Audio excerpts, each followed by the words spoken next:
Three friends and a bag of gold. It is proverbial to say, greed is a curse. Let's relate the story, Three Friends and a Bag of Gold, to prove the truthfulness of this proverb. Once, three friends left their village for city to find some work there. They promised to stay together through thick and thin. On their way, they had to pass through a thick forest. When they were only halfway through it, they saw a glittering object at some distance.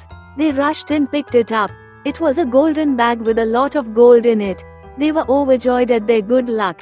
As they were exhausted and hungry, they decided to eat and then divide the gold equally among themselves. So, one of the friends went to a nearby village to buy some food while the other two lay down in the shade of trees. If you sow seeds of dishonesty today, you will reap the same tomorrow. Anurag Prakash Ray. On his way to the village, the third friend started dreaming of getting all the gold himself. The greed tempted him to poison the food and kill his friends.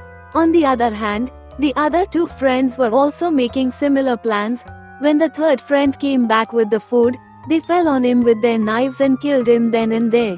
They divided the treasure equally between themselves and sat down to eat the poisoned food. They were hungry. They ate heartily. The poison did its work and soon they were lying dead with the bag of gold coins mocking them for their greed and ill will.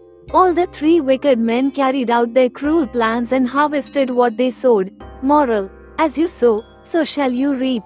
Other possible moral: one who digs a pit for others himself falls into